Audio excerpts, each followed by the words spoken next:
to renal failure in Nevis, and I'm yet to find it. Be a part of the debate. What he needs to do is to allow the people to do their work in accordance with the relevant legislation, and he must not overreach.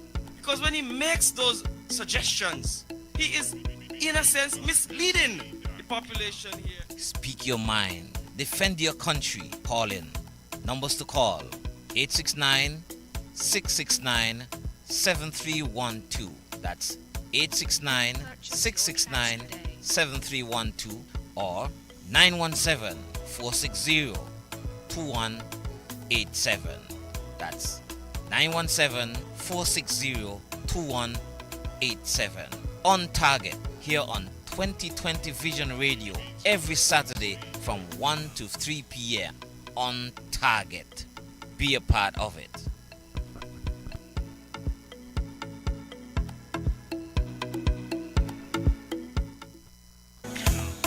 On target. So I'm your host, Kelvin Daly, and I thank you for joining us once again. Join the conversation. I looked at it on Facebook and I read the speech, and I'm trying to find out what is the commitment to renal failure in Nevis, and I'm yet to find it. Be a part of the debate. What he needs to do is to allow the people to do their work in accordance with the relevant legislation, and he must not overreach. Because when he makes those suggestions, he is, in a sense, misleading the population here. Speak your mind. Defend your country. Call in. Numbers to call: 869-669-7312. That's 869-669-7312 or 917-460-2187. That's 917-460-2187. On target here on 2020 Vision Radio every Saturday from 1 to 3 p.m. On target. Be a part of it.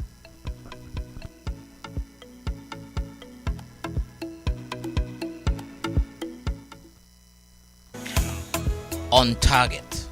So I'm your host, Kelvin Daly, and I thank you for joining us once again. Join the conversation.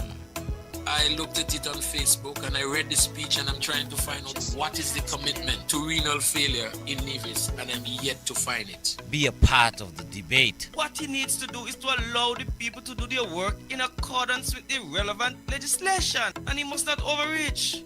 Because when he makes those suggestions, he is, in a sense, misleading the population here. Speak your mind. Defend your country. Call in. Numbers to call: 869-669-7312. That's 869-669-7312 or 917-460-2187. That's 917-460-2187. On target here on 2020 Vision Radio every Saturday from 1 to 3 p.m. On target. Be a part of it.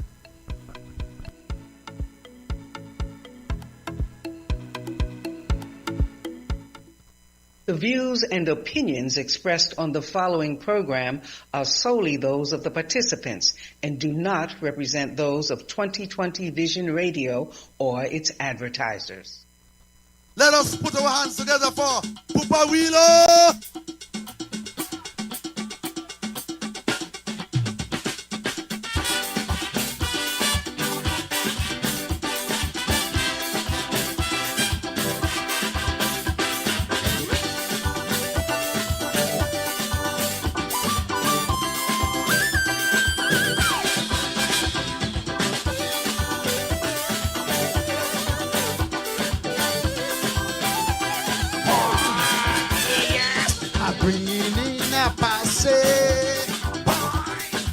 Bringing them to shout for me. Why? I want them to roar for me. Why? If you don't know I want in you, but I bang them. They go ball foul. Talking about irregularities. They go be up and down balling. Enough of them don't come in. Heading south. I'm bringing in these Indians.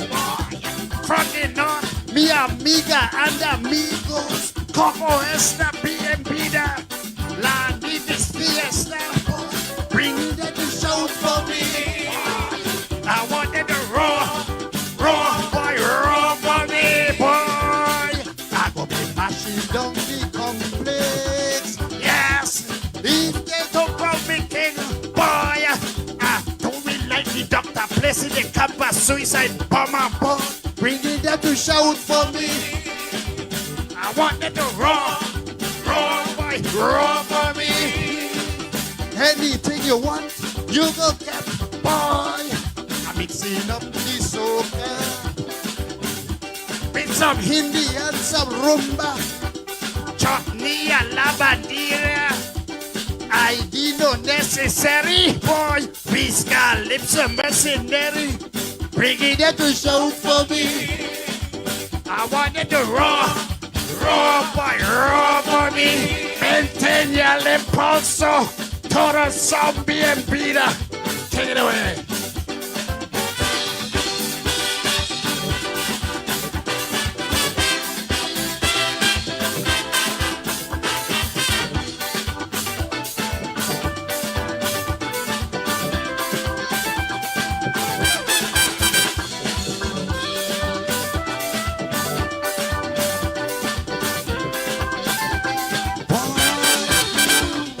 Local fans decreasing. Why? By the numbers they keep dropping. Nobody don't shout no more like they used to shout before. Why? Disgruntled fans they crumbling about promised songs. Fail on delivering. Start song and can't finish it. It's standard English, singing stupidness, nonsense. Why don't you sing a song and help again? Tell me what happened to me fair share when the money disappear. Ooh yeah, boy. Stuart, if in question here, bringing them to shout for me. I wanted to roar, boy, roar for me. Rocking down the complex. Yes, if they don't call me king, boy, I don't really like the doctor placing their campus suicide bomber. Bringing them to shout for me. I want them to roar, boy, roar for me. I'm gonna be mashing up the complex. Yes, if they don't call me king, doctor, placing your campus suicide bomber. Boy, bringing them to shout for me. I want them to roar, boy, roar for me. Anything you want, you go get, boy. I'm mixing up the soca with some Hindi and some rumba, chutney and lavandera. I did no necessary. Boy, whisker lips and mercenary. Bringing them to shout for me. I want them to roar, boy, roar for me. Maintain your impulso, todo zombie and beater. Boy, take it away.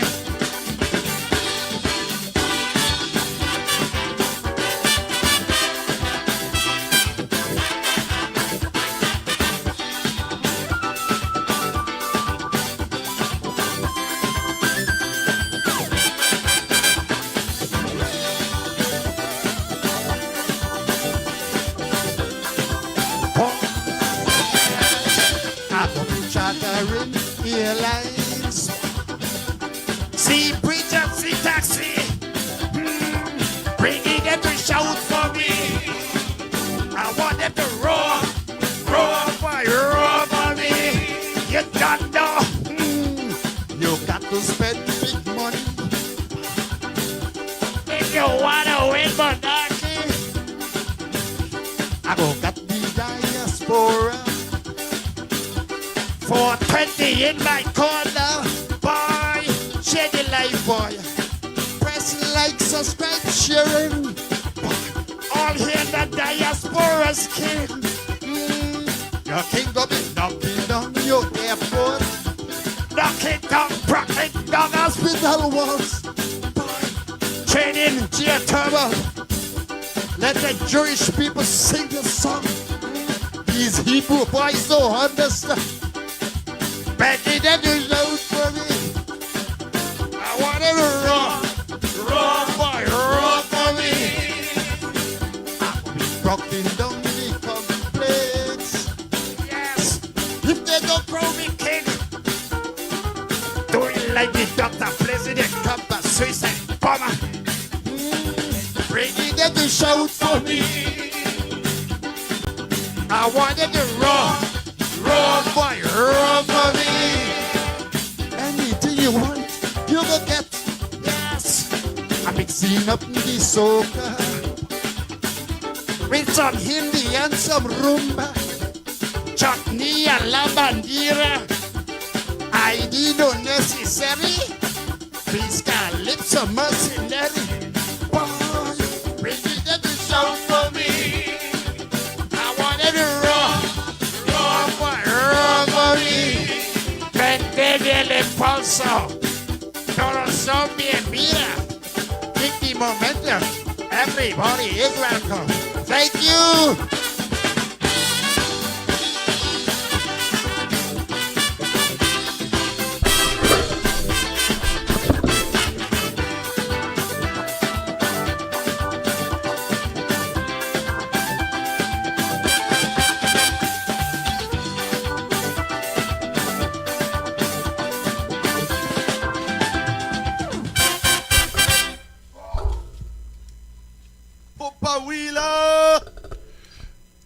Good afternoon, and welcome to another edition of On Target.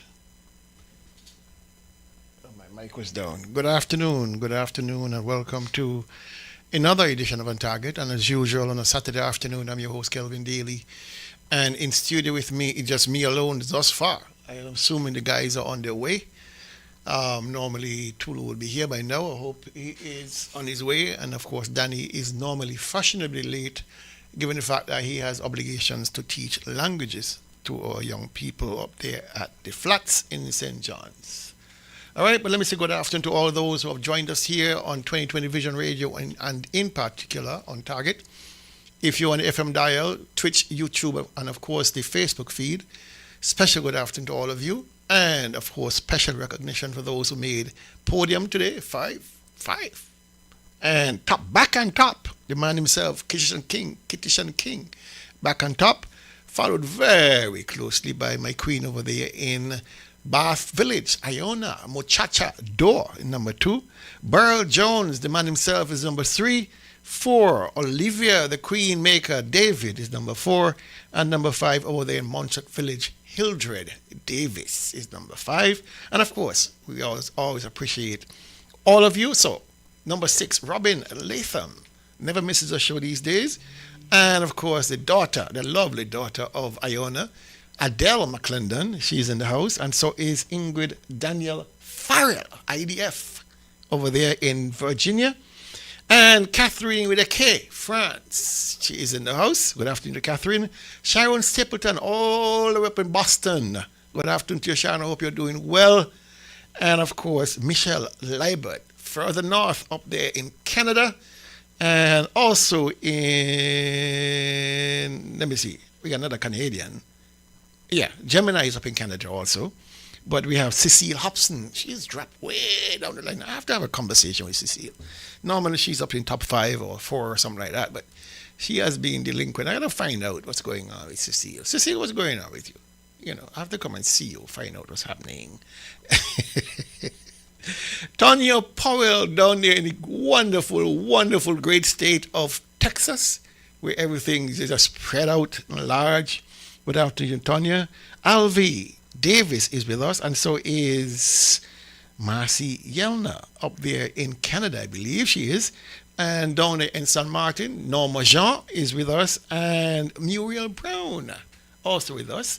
Another Canadian by transfer, Steve Mills up there in Canada. Good afternoon to you. and Jam Forbes up in the US. Who else we have? I think we said, yeah, I think that's it for now.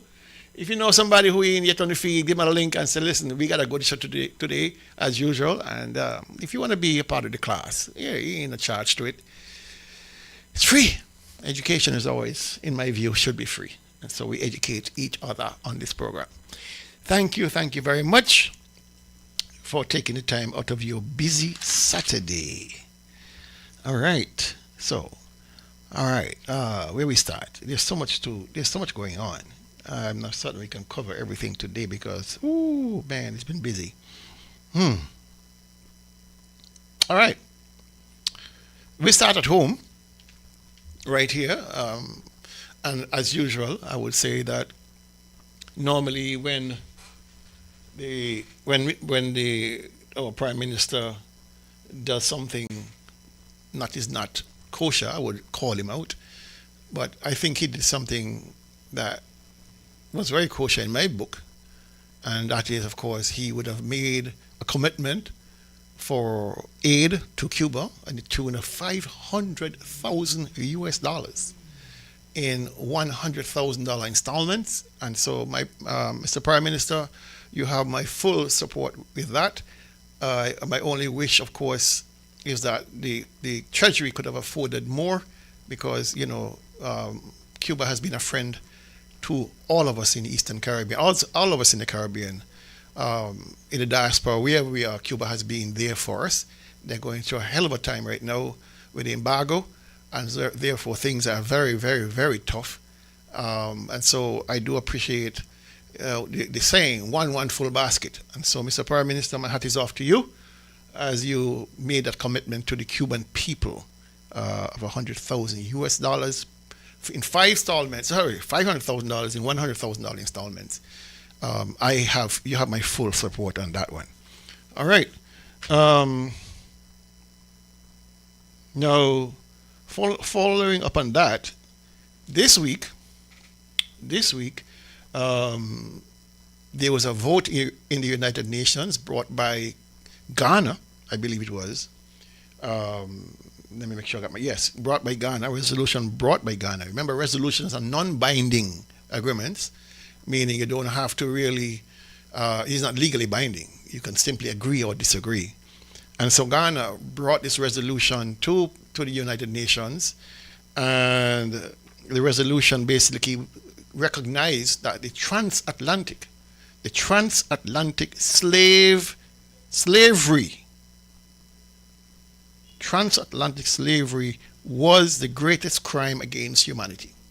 A simple language indicating that all those persons who were transported against their will from the coast of Africa to the Caribbean and to the Americas, it represented the greatest single tragedy in our history.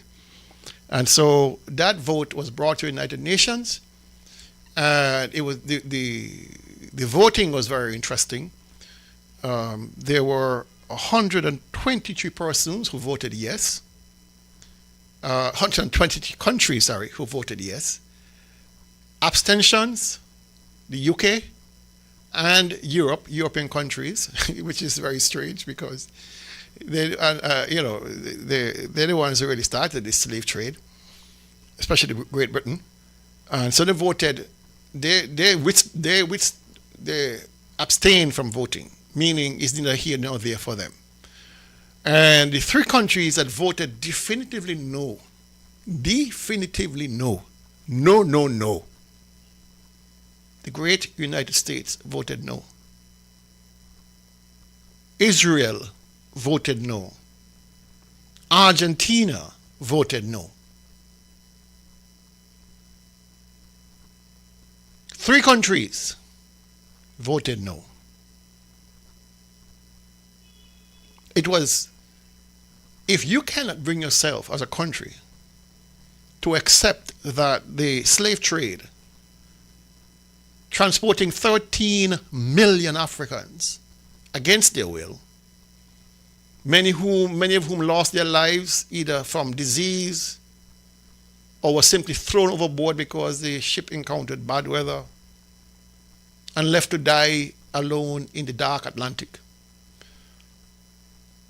The tragedy at the farms, the estates, throughout the Caribbean, throughout the Americas, is well documented, where people were treated like cattle. You owned them.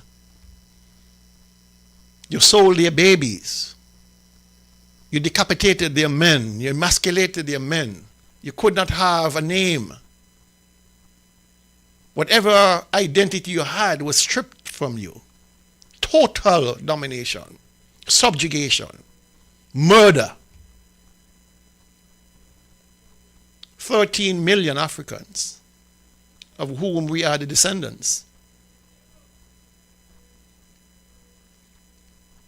We were brought here by the British, most of us, or by the Spanish, or by the Portuguese, or by the Dutch, European powers. We didn't have a choice. We were brought here, murdered here, enslaved here for 200 years, while the banks and the tradesmen in England and Europe benefited massively from our suffering. All the way to the royal family, all the way to the Catholic Church, all benefiting massively from our slavery for 200 years. I didn't say 2 years, 200 years. Merchants, the monarchy, everybody got rich off of us. And in 1833, when the abolition movement took hold and abolition became a reality, the British government borrowed 20 million pounds. 20 million pounds to compensate the slave owners, the estate owners, many of whom were lords and princes, men of high valor and wealth in the UK. 5,200 of them, 4,600 of them were paid out. Slave owners across the Caribbean, across Africa, across Mauritius, they were paid out. And the slaves got nothing. Nothing. And this resolution brought by Ghana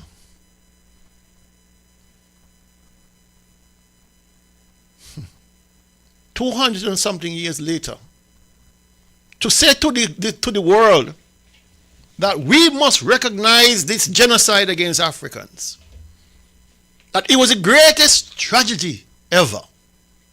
And the United States, the seat of the so-called democratic world, said no.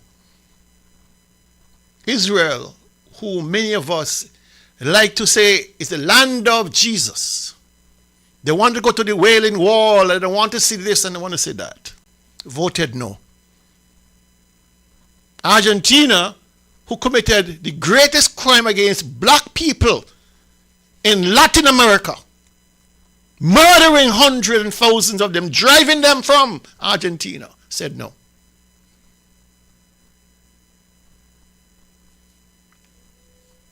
But one of the greatest insults is what the UK did. The United Kingdom abstained. And here's what the black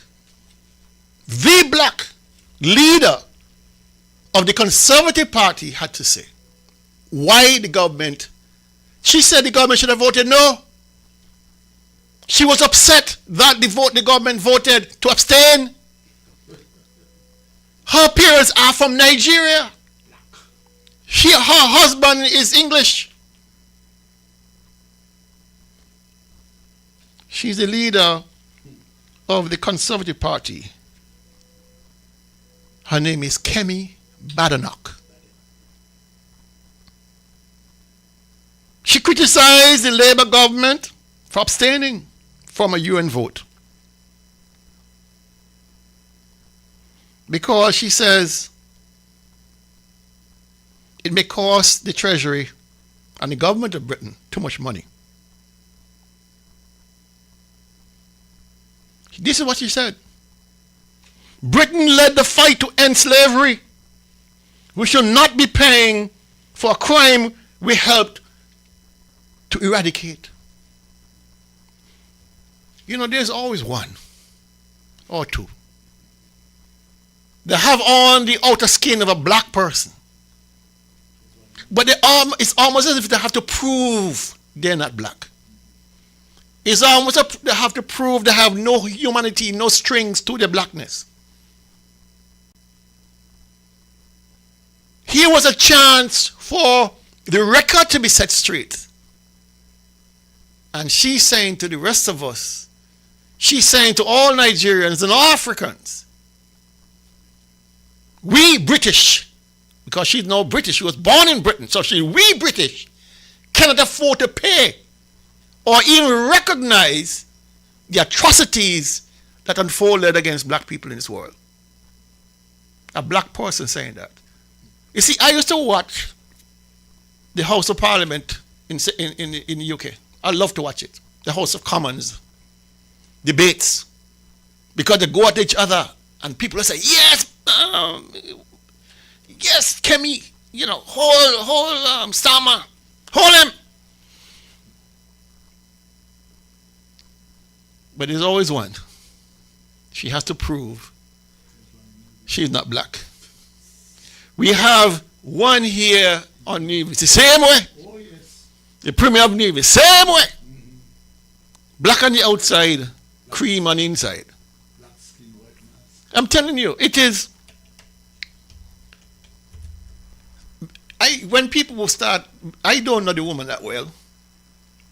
And so when I listen to her speak, she's well spoken, she's well researched, and blah, blah, blah. But I like to watch people for a while before I give commentary on them. And it's like, I'm glad I waited, the length I've waited. Because she turns out to be nothing but a house Negro.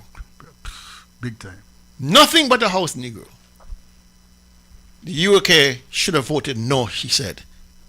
Because they're the ones who helped to eradicate it. Never one saying, well, they're the ones who started it. Good afternoon, Hensley. How are you? Good afternoon, Kayla. I'm here after class. Tulu messaged me to say that he's overseas in St. Kitts. Oh, he's overseas. Yes, he did tell me he had to travel. He's overseas in St. Kitts. Okay. In relation to I just have two very quick things before I say something on what the topic.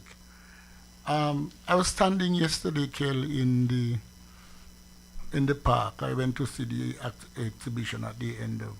I was talking to somebody, a good friend of mine from the United States, and a young man came and walked right between the two of us. He didn't cross his mind that Just he excuse me. say excuse. And the chap was fellow from Coxon. He said to me, Hensley, what happened, boy? Where did this come from? All of a sudden, we two of us, two adults are here and he wants to pass. He's somebody about 15 years.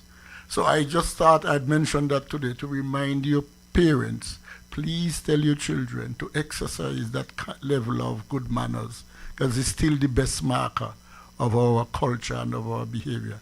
He was stunned, and I was stunned because we sort of waited to see if, like, you know, the way you wait to see if he can say, excuse me. He walked past and it didn't matter. He wanted to pass between the two of us, and it didn't matter. So I hope that Well, is see, that crudeness. the difference between me and other people, I would have stopped him. Yeah, I'd have said something to him, because maybe he don't know any better. maybe. Okay. Maybe. What's your second point? The second point is the public library. I went there this weekend and I found the library to be very, very accommodating, very good. You have a downstairs section. In our day, we would relish that children's section downstairs, lots of books. Upstairs, reference section, lot of material, but not a lot of people. So I am simply saying to the Nivision public that maybe if we spend a little more time out the radio, we would get to understand the topic you are on there a little bit more. And also all the SSZ thing. And in relation to the topic, Kel, I am not surprised with Kemi. In order for black people to reach those positions, they have to already conclude that I am not black in mind. I am only black in skin. They have to have already forfeited their blackness in the aid of becoming. Remember, she is head of the Conservative Party in Britain. So she is saying she can't go against the grain of the party. But also to say in 2007, there was also a resolution for them to, because that marked the 200th anniversary of the end of the slave trade. And Tony Blair was the Prime Minister of Britain. And at that point, there was some pressure for him to apologize for slavery. And he refused because, if you apologize, you're liable. Well, that's what he said. I don't believe that. But what I'm saying, that's what fellas reasoned. But he didn't. So the standard thing about Britain is clear. So here it is. You have a resolution in the United Nations. When we reach this stage, girl, in our adult life or in anything, that you can't accept that, boy, this was an error. That is the easiest way to bring about international collaboration and understanding. And the president of Ghana made it clear that it is time for the world to recognize that this thing here happened. And as you mentioned, the same Britain took up money. It is 2015 Britain finished paying the planters, 2015, which means that several of the black people from Nevis who went to England to work, they helped to pay the tax as a result because it came from the British taxpayers. I think they could have paid it off a long time ago because it's only 20 million pounds. In today's money, it was about maybe 60, I think they were saying 60 million or something, like some stupid money. But anyway, what really struck me is, I read some of the comments people are making about this resolution, saying that it would lead to reparations. And it should lead to reparations. It should. But here's my thing, because I've had conversations with very good friends of mine, and there is this belief that it's a cash, it could be a cash transaction, but how do you quantify and who you qualify to get the cash? My conviction is this. Most of the Caribbean islands are under severe debt crisis, including Nevis. We have $600 million worth of debt here on Nevis, almost $1 billion on St. Kitts. It could be simply a debt wipe-off, right, for these countries, so they start from scratch. Or you can say, listen, in addition to debt wiping off, we will finance education, we will health care, we will finance agriculture, something that says to you, while we cannot pay you the trillions that we believe you owe, we can certainly begin to compensate for what our forefathers did in recognition. Because without us in the Caribbean, without us in Africa, Britain would still be in the dark ages. Yeah, America would still be in the dark ages. But you know something, Kel? Two things. Walter Rodney underscored the point you just make. Look, without them, we were here, we would have developed our own indigenous and nationalistic approach to development. They came and interfered with our processes. And secondly, Kel, Professor Hilary Beckles, who is the Vice Chancellor of the university, you know what happened? He said when he went to the British Parliament to make the case for reparations, the British Parliament reminded him that, look, you're looking for compensation for slaves, but remember the slaves they were property. So that is one of the main reasons against reparations, the view in the parliament in Britain, and of course across the society, that, hey, these people were property. So you can't bring them up to the level of humanity. They were property. Can you imagine? You see, can you imagine? A lot of times, I think is the absence of knowledge about these things that create avenues for things like destiny to happen. Yes. Because if people were really reading, attuned to what is happening around us, and the struggles for even to be recognized as equal, people, I think, they'll be more sensitive to these idiotic positions they're taking regarding, bring destiny, bring destiny. While we are saying to them, know your history. We are going back into a situation where we are being recolonized. Slaves again. And who's going to slave us then if we don't save ourselves? And that is why, Kel, I made the point earlier about the further use or increased use of the library. You really believe if we had a society that was reading and thinking, you think the government, even though it's being led by a man who is best described as an Uncle Tom, you think they would have even dared to bring it in a society where, as you're saying, people are aware, people recognize the connections, and people realize that, look, boy, the only thing similar to destiny is slavery. Let me say this. You know? All of the nefarious arguments that you're making, that people have now saying, blah, blah, blah. The real reason, in my view, the real reason why these countries don't want to pay reparations, the real reason is that you now you put yourself in a position, an advantageous position, where you can now dictate your own future. Mm-hmm. Mm-hmm. The way to keep somebody dependent is to keep them poor. Of course, barefoot and hungry. The best way to keep countries like ours, Africa, Caribbean, keep us underdeveloped, keep us suffering on the thumb, under your foot. That way you can dictate your terms for anything you want. The minute you start to move up in life, mm-hmm. You're going from poor to middle to high income. No. That ain't gonna. That trouble. You don't want that, because economic power mm-hmm. is the real power in the world, not political power. Exactly. Economic power is the real power in the world. But Kel, that is exactly the thesis of the book by Walter Rodney, how Europe underdeveloped Africa deliberately, and still doing it. And he made the point in the early part of the book that, look, these are the kinds of developments that were happening in Africa. These were what were happening in Africa. You had men and women who were studying the arts and science and everything, and came Africa, and came the colonials. The funny thing the funny thing is, I like to watch documentaries about the Great Pyramids, just anything like that. Archaeological, historical, cultural. I like to watch programs like that. I'm not a big movie fan or those kind of stupid things I have on the American TV. I don't. All right? And I've watched so much documentaries right now trying to explain why Africans couldn't have built the Great Pyramids.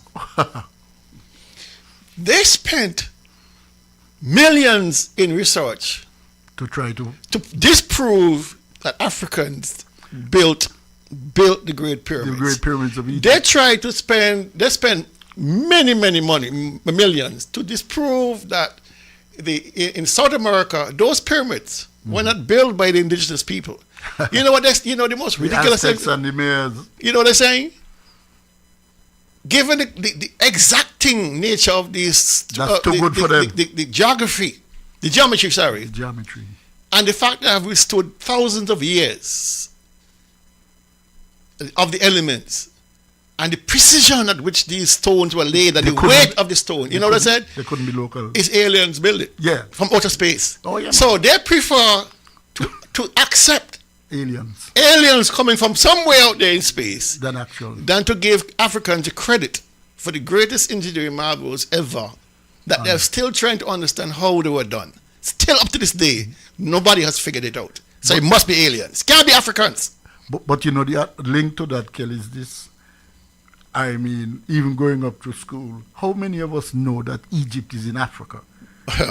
Egypt is a Muslim country, but it's in Africa. Libya is in Africa, in the north. So what has happened is that they have put Egypt with the Middle East and making sure that, you see, also in readings, you would see that the Egyptians start the wall maths.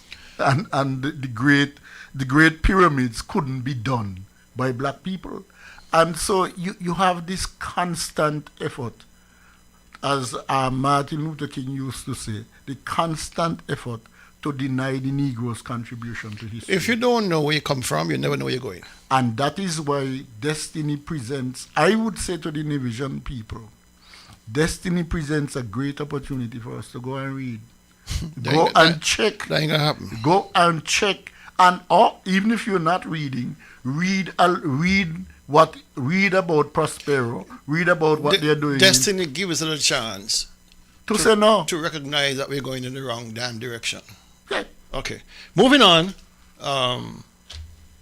Good news coming out of Dominica. The Dominica Geothermal project is now in full flight. They are now producing power, 10 megawatts of power being fed into their systems. So congratulations to the people and government of Dominica for such a milestone development. US $34.8 million. And they're going to be servicing 23,000 households in Dominica.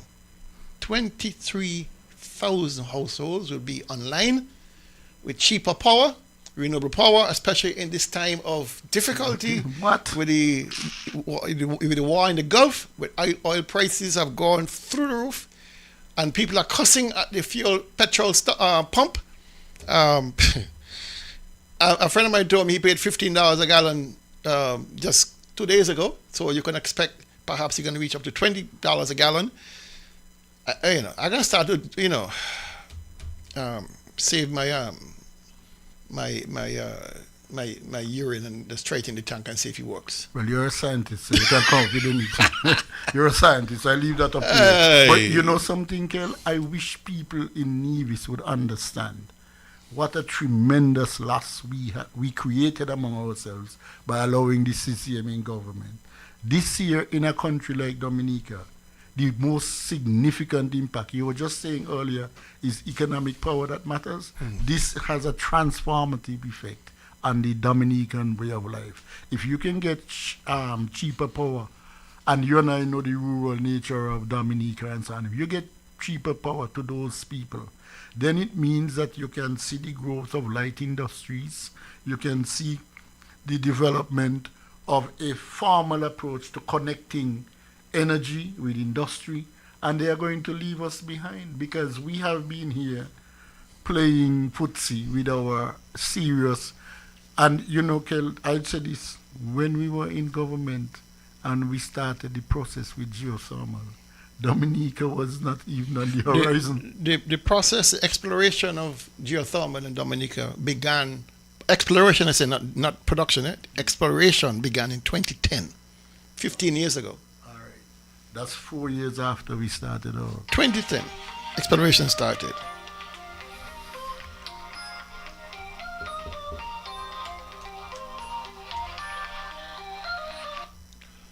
Good afternoon, you're on target. Good afternoon, my brothers. Good afternoon. Interesting topic. History is always something we should always be mindful of. And for some recitement of what we experienced in the past, it should always be in the forefront. I heard the commentary about the British opposition, and taking into consideration right now. Could you turn on that? You have a device. You have a device in the back. Hold on. Yeah, let me just move away from it. With the cost of living that we are now facing, I heard the other gentleman said about spoke about the library. But guess what?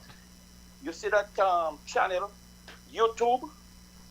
YouTube is the most educational inspiration for anyone in the world if you want to gain skill without going to a paid university. You see that thing they call electrical energy? There are so many ways that every household can generate their own electricity. Give you an example. Any magnet, a piece of wire, and you coil that, and You see that gravitation between two magnets? That is electrical energy. How to capitalize on it and use it. I ain't gonna go further. People go on YouTube because I can demonstrate those things. We don't have to depend on oil. We don't have to depend on these fossil fuels that these companies cause us to depend on. It is capitalist. But we can be self-sustained. Energy, free energy. Look on YouTube. And there are many, many, many, many, many more things that we all can survive without depending on another country. And last but not least, our agriculture. Till the soil. Thank you very much. I'll come again. All right, thank you. All right, yeah, let me congratulate again the people of Dominica. For some reason, Hensley, I'm getting a difficulty moving you with this thing here, not responding. Try again. Okay, better. Oh, he gone too far now. He's not. He gone right around. Let me play some music while I get Hensley's camera sorted out, because it just started to go haywire by itself. One thing, we want we land. We want we say. Everybody to that we going hold on today.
Okay, we are back. Thank you for that.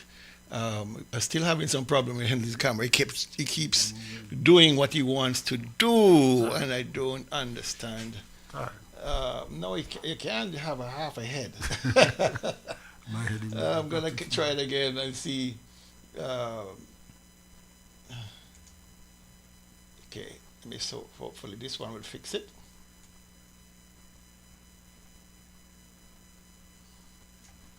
Ooh. It looks like I have to do it manually because it's not responding the way it should.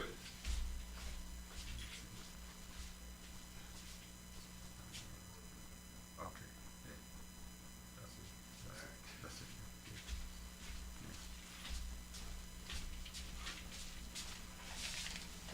it. Yeah, forgive me for that. We had to make sure our cameras are working, but it seemed to be some fault, some problem, but we're going to figure it out. All right, so other...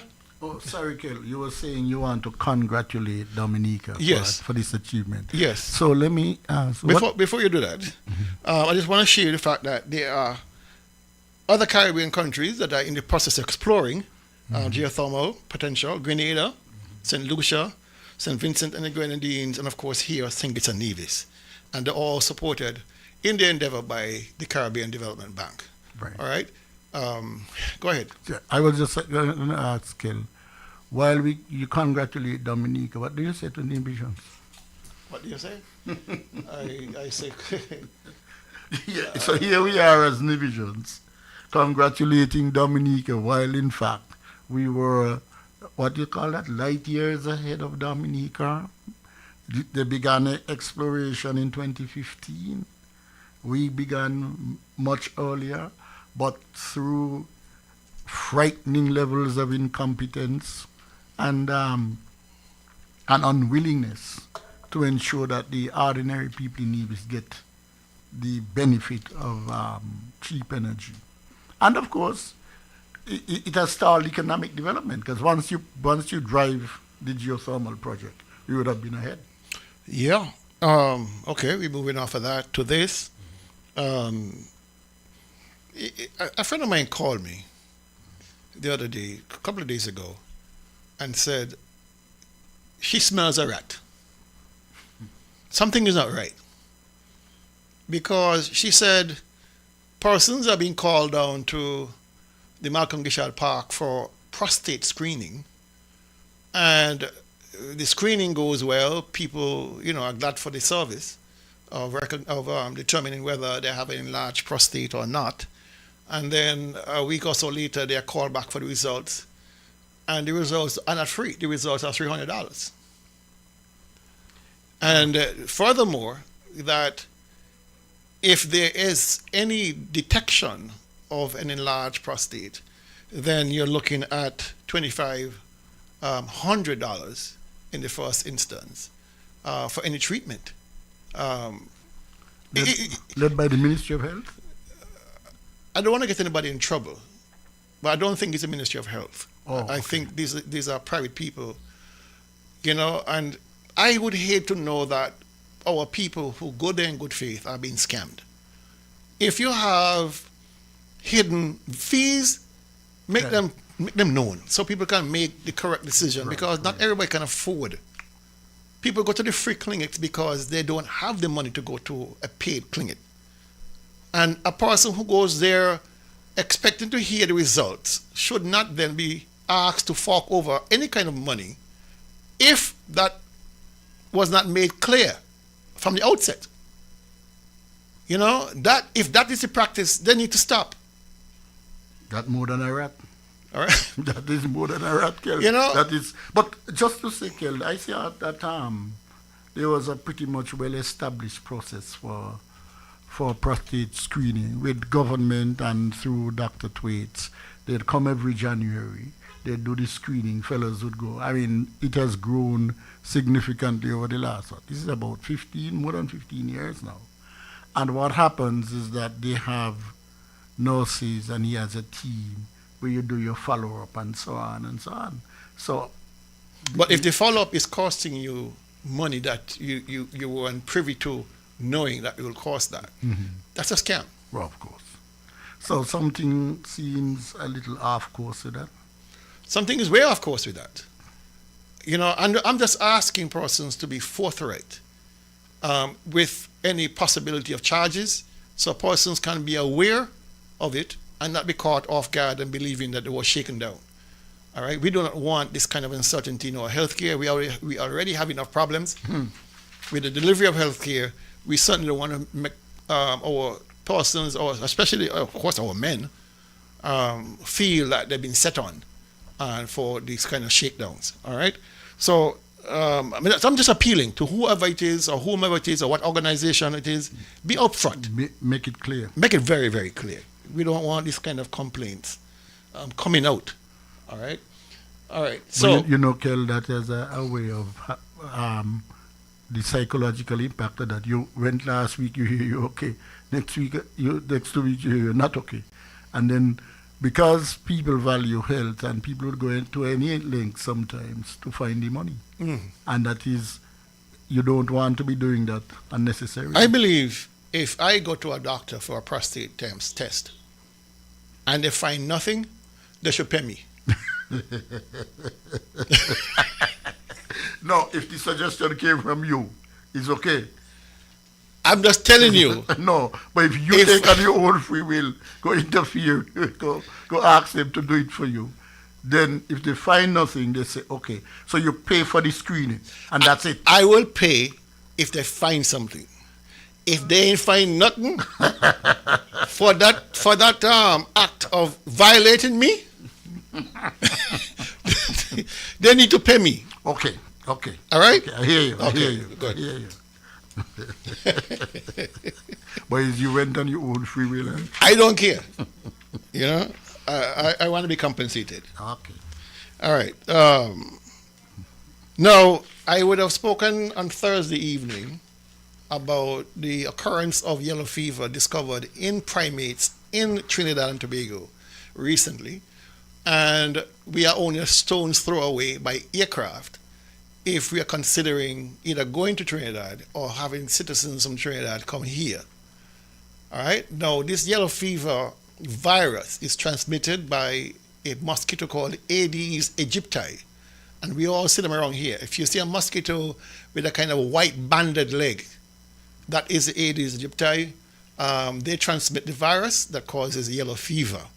Now, in its mild form, yellow fever is just like a normal flu or cold, or more like a flu, like some body aches and stuff like that, and it goes away. But if you get the severe case, which is about 60%, 50 to 60% of the population who get infected, you can be dead within 7 to 10 days. What? It causes hemorrhagic fever, which is you're bleeding out. It causes a lot of nasty things to happen to you.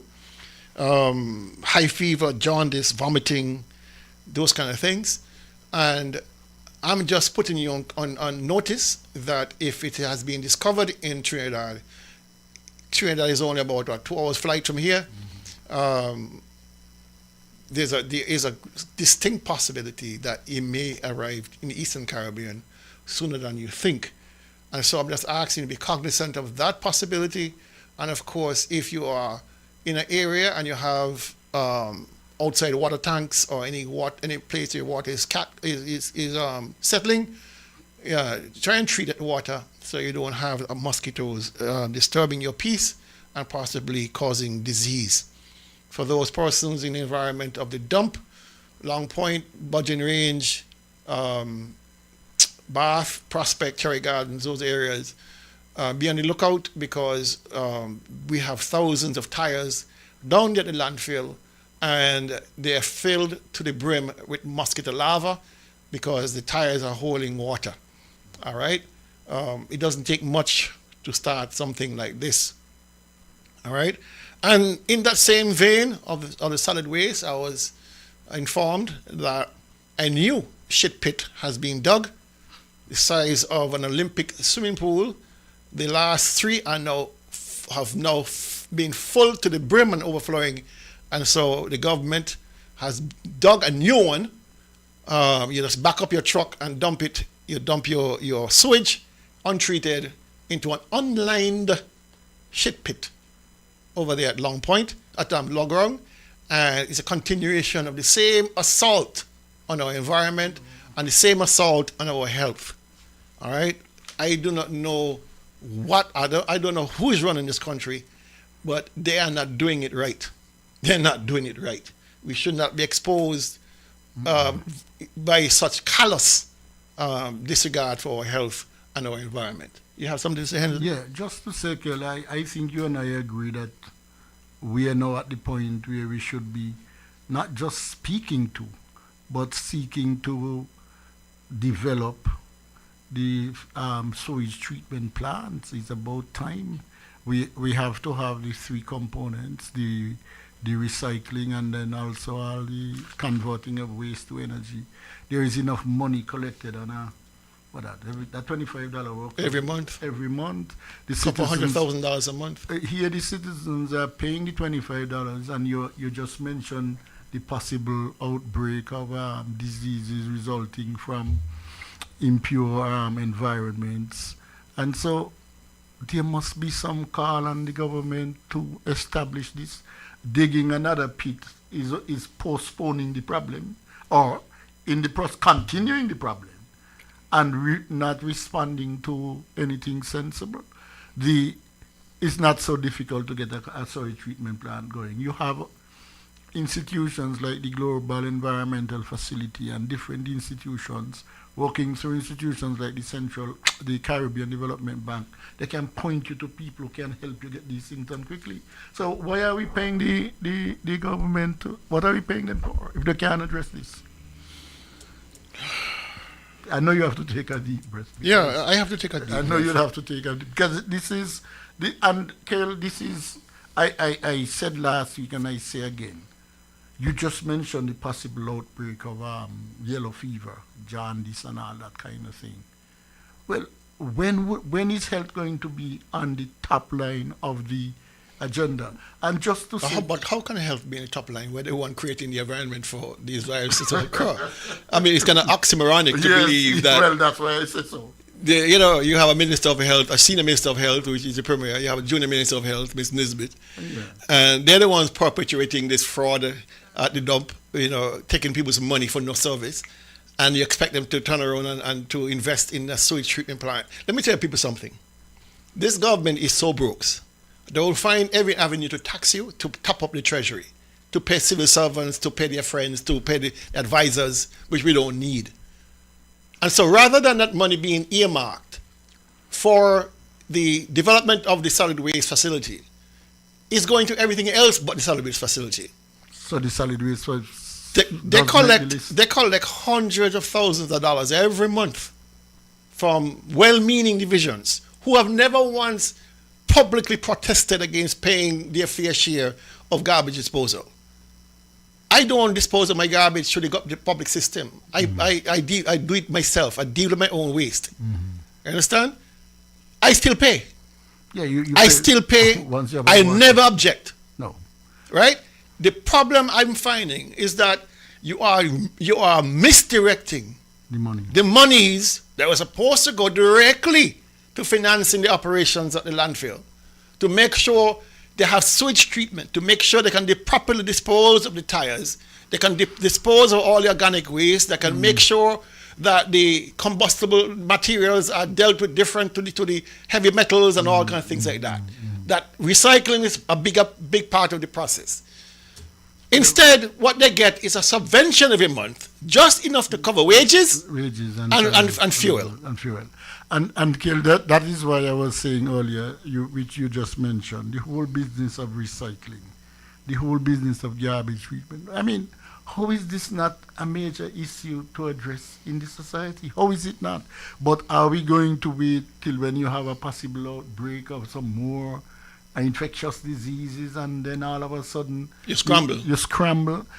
When you run a small country where you don't have where you have limited resources, I mean, you're reading economics, you have the best options. You are telling Mikel that the best option in Nevis is not to set out to have a strategic program for... Because it costs money. And they are... what's the cost of not doing it? Yeah, I've heard you say that many a million times, and you're correct. But here's the issue. You've lost $31 million from CBI. The $10 million that you stand to lose from the sale of the assets over there at Long Point. Assets that don't belong to you. That's $41 million. You're done short already. So every single dollar that comes collected is already spent before it's collected. Okay. If that money from paying your garbage fee does not go into the consolidated fund, the government does not have the resources to operate, to pay public servants, to pay the $3 million a month in interest payments and all that. They don't have it.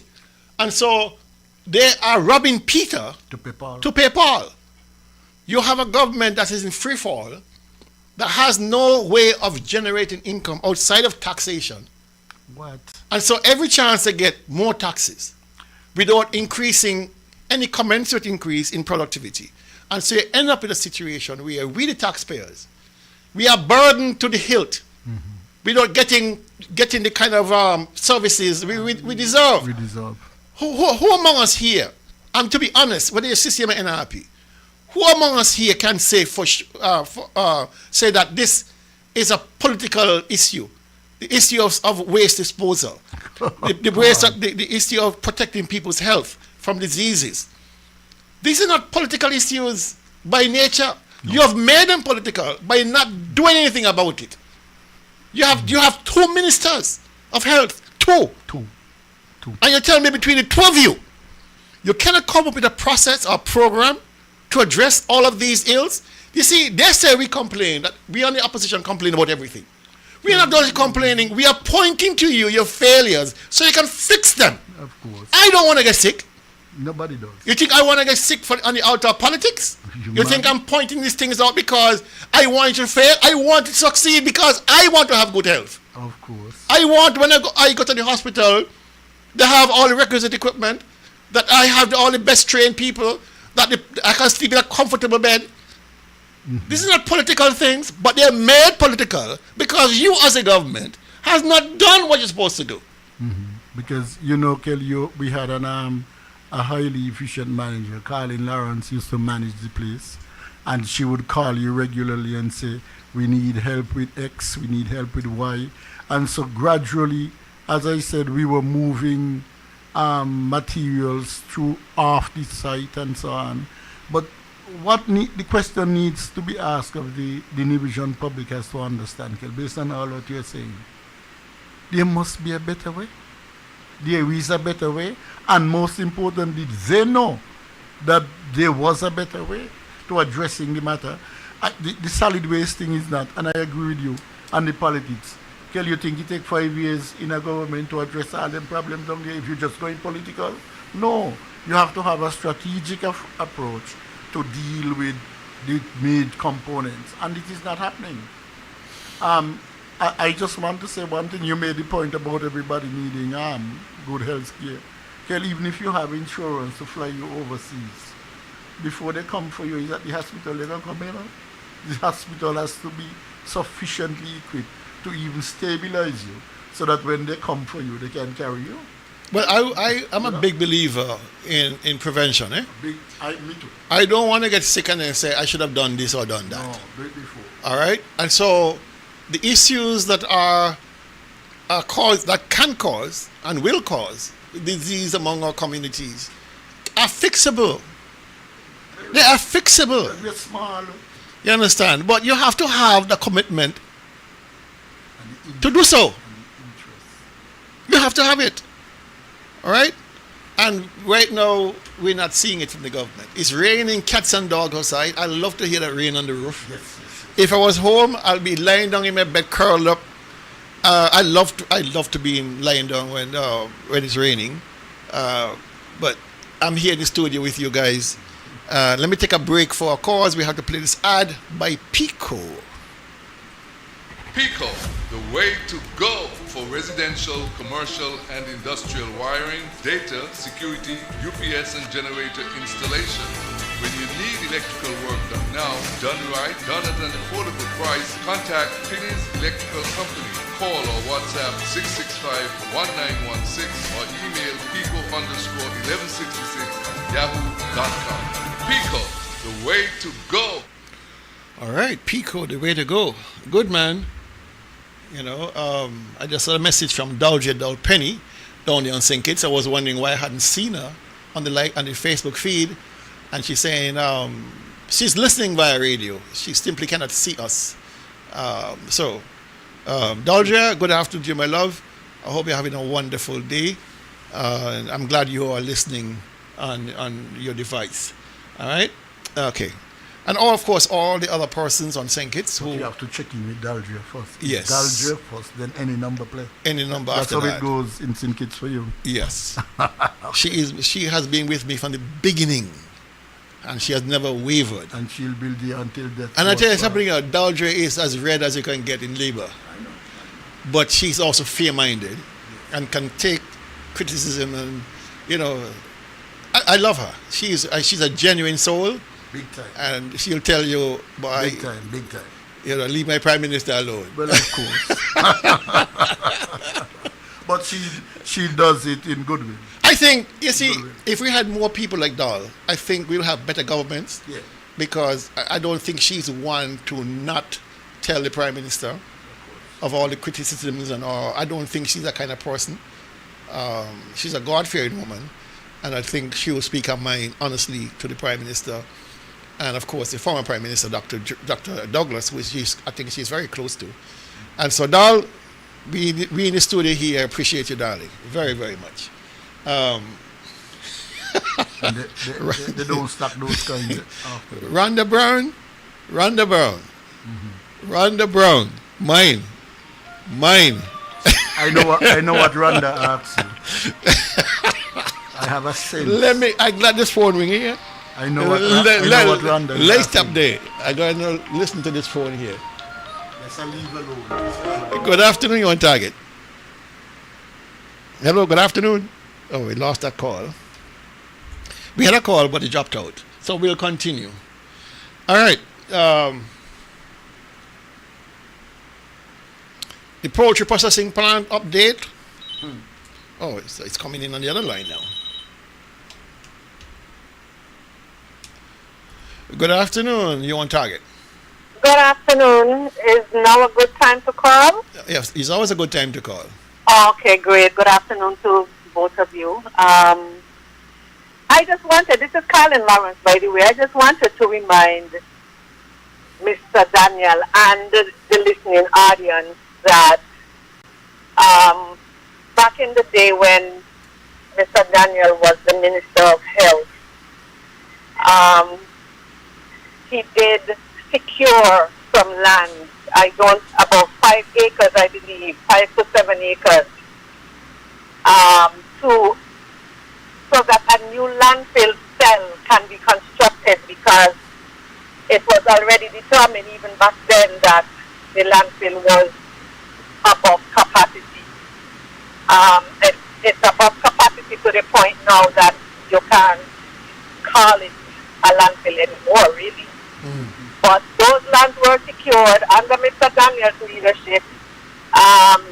It was fenced in and everything. But when you look at the property now, they've just allowed all sorts of other types of this garbage to be disposed on those lands. But the lands have been secured years ago for a new landfill site to be constructed. It was also under Mr. Daniel's watch that materials were shipped off of this island for the first time for recycling purposes. Hundreds of derelict vehicles were shipped off and sent to the United States for recycling purposes. There was partnership with the Waste Management Corporation in St. Kitts, where lead acid batteries were also shipped away for recycling purposes. And the fact that they are building, digging these pits, you have to be concerned about the water table. And there are treatment methods for the sewage, where the sewage can be treated to protect the health of the general public. They just need to get the right treatment and treat it in the meantime, and then look towards building the sewage treatment plant if that is something that's on their agenda. But the governance of this island really is the area, one of the areas we're lacking. People boast about winning elections, but once they have won, the governance is where you'll find wanting. But I just wanted to bring those few points to the fore because we don't forget quick, Yeah, appreciate it, caller. Thank you very much. All right, cool. Yeah, a lot of work was done. A lot of work was undone. I'm seeing some comments here. Robin Latham saying she loves hearing the rain. Gigi says she loves the rain when she's in bed. Gigi? She didn't say what time of day. Does she say what time of day? Whee! Did she say what time of day? She did not say it. She did not say it. I'm only kidding with Gigi. She did not say anything at all. So don't send a liar letter for me, please. I was giving you an update on the poultry processing plant. Ever since this project started, let me give a little bit of back because sometimes we forget. The poultry processing plant broke ground in, let me get my notes here, April 2023. So in the next couple of days, it'll be 3 years. since the land was broken down there at Prospect for the poultry processing plant to be built.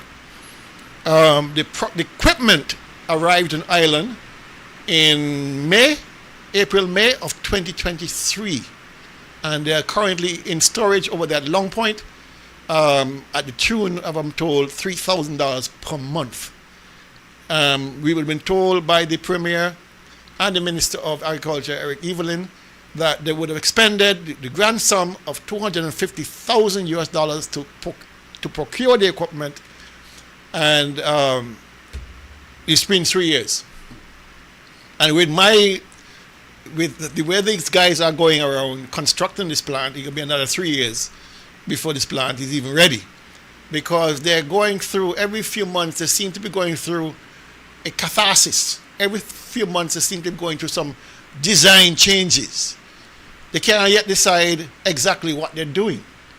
All right? You remember that the Premier would have indicated that they have contracted a company out of Canada to do the construction using a new technique, and that technique has not been working well at all. And so they've had to amend a lot of the designs with locally available material, which added additional cost to the bottom line of this project. And from what I'm understanding, just they are now at the footing, mind you, the footing. You know what a footing is? You're just coming out the ground. You're still in the ground. You ain't come up yet. They already expended 1/3 of the budget. The budget is about $1.5 million, $1.6 million. They already spent $500,000, and they have not run any blocks yet. They've constructed the cistern. They have put down the footing. They have built some columns, and already 1/3 of the money is gone.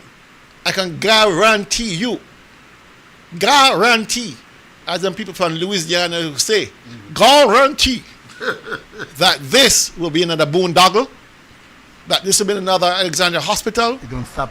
If the government doesn't step in with additional funding, because we all know the Taiwanese were the ones who footed the initial investment, I think it was $500 and something thousand US, to cover the cost, but that will be nowhere near enough.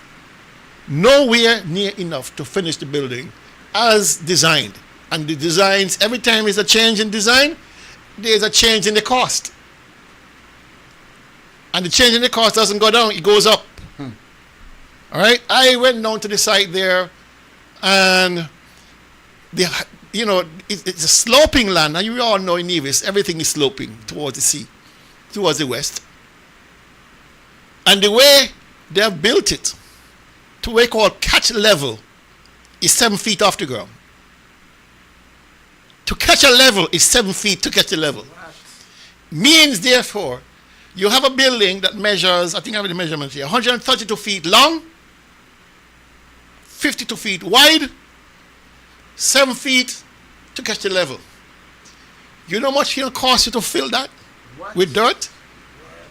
Or whatever they're going to use? You're going to build an apartment underneath there. But why not make that the place for storing? You could have.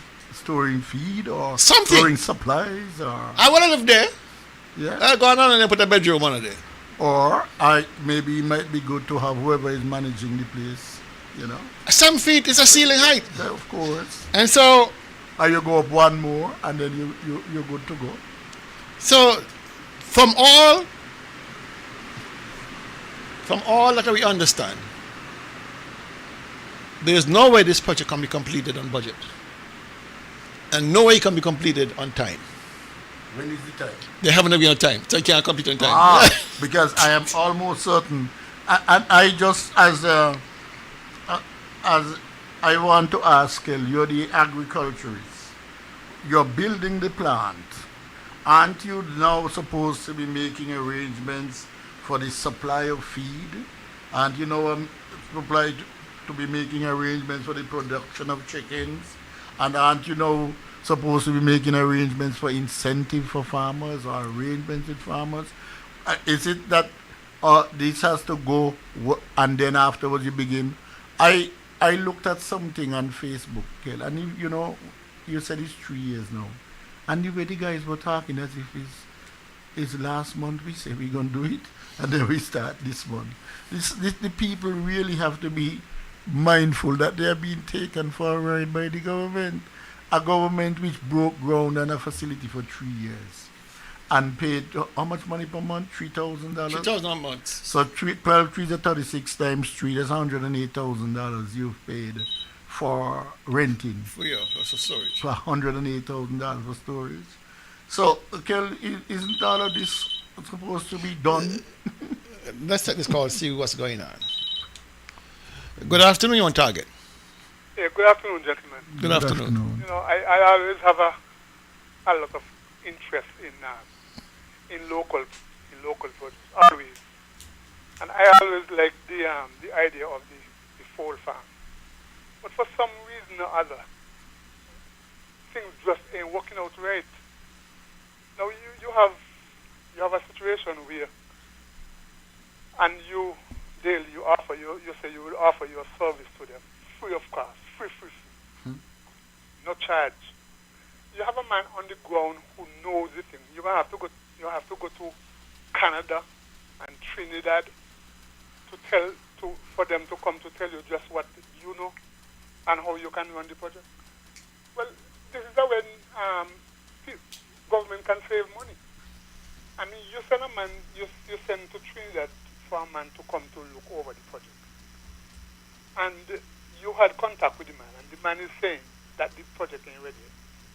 And you told them so, you say it on the radio, you told them that the project, they ain't ready yet with what they're doing. But if you have a man here to tell you this, you're going to allow to Canada for them to come back and tell you the same thing? These are ways and means of saving taxpayers' money.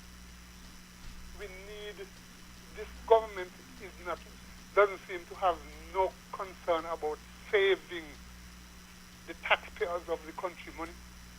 Let me just say, let's look at the amount of buildings that the government are renting at the cost of taxpayers' money. Quite a lot.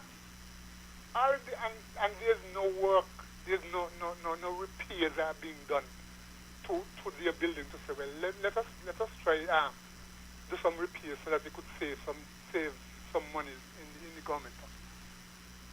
Plus, you have a situation where health care.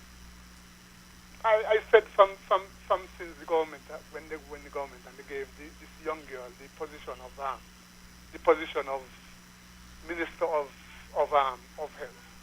I say it's a slap in the people of Nevis face. It shows that they just don't care. He was there. He is there. Up to now he is there. And he can't handle it. And you're going to put somebody who is agreeing, doesn't even have any kind of training, not even nursing, and you're going to put them in there to say they are Minister of Health.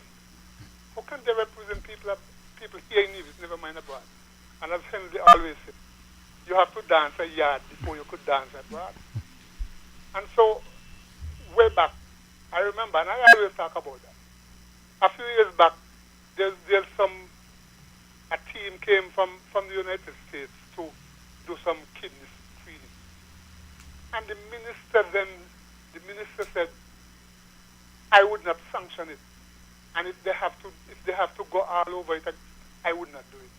What does that tell people in Nevis? He doesn't have any interest. He doesn't have any interest in the health of Nevis.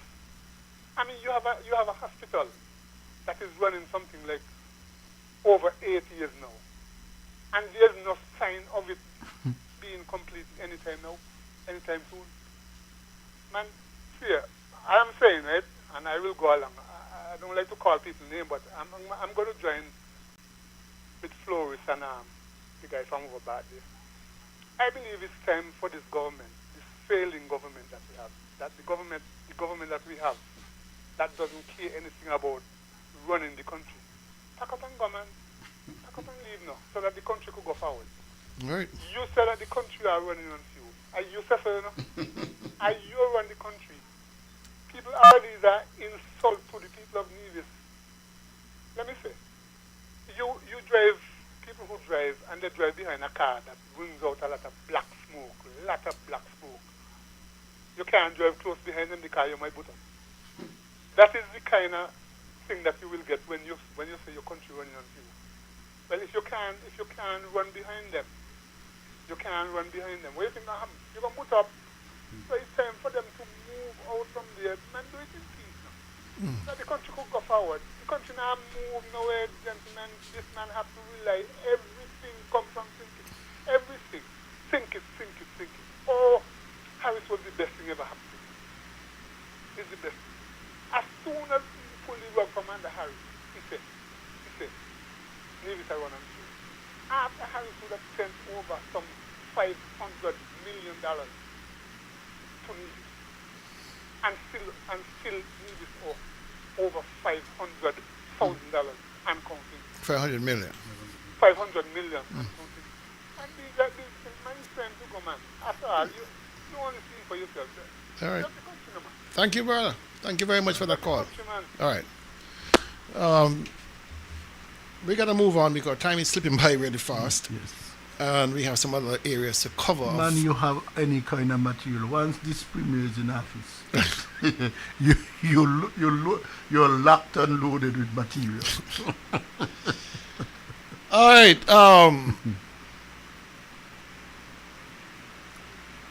This is the first quarter for 2026.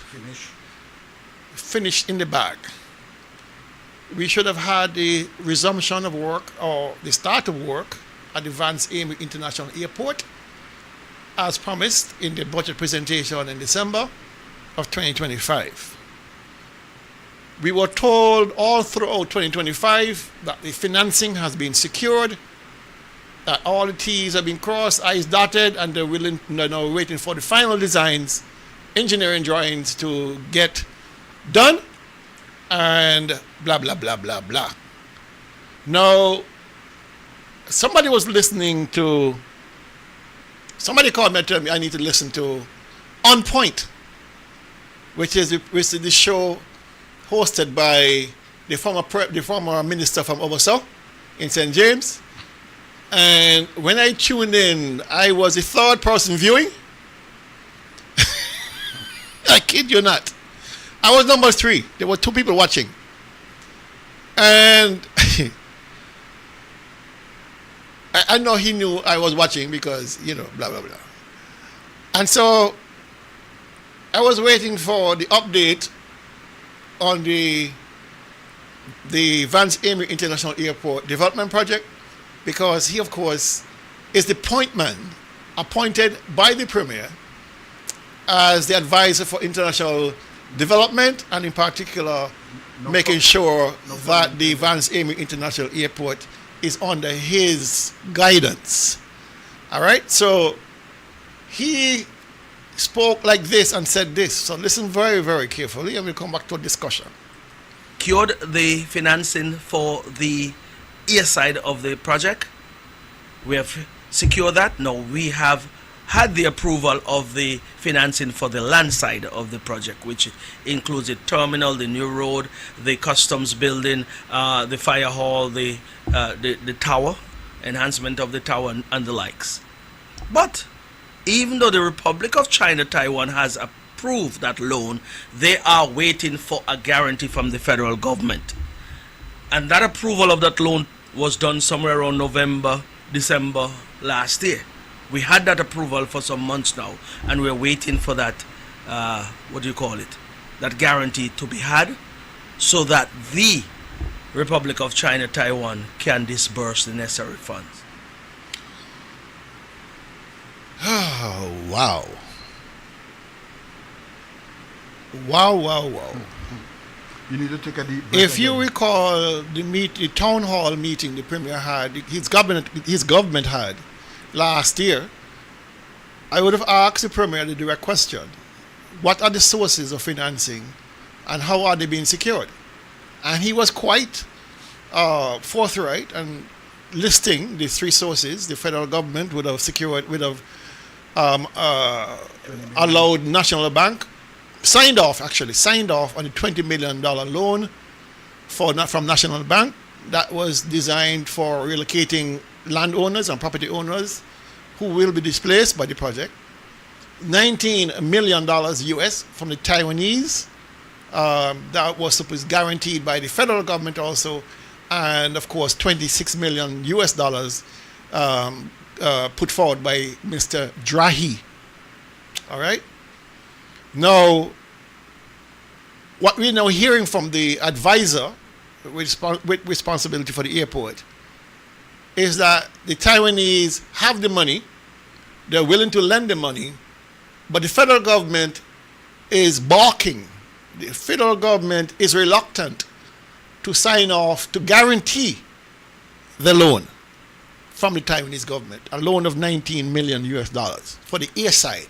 And he listed them: the terminal, the road relocation, the fire hall, and the tower, and whatever else.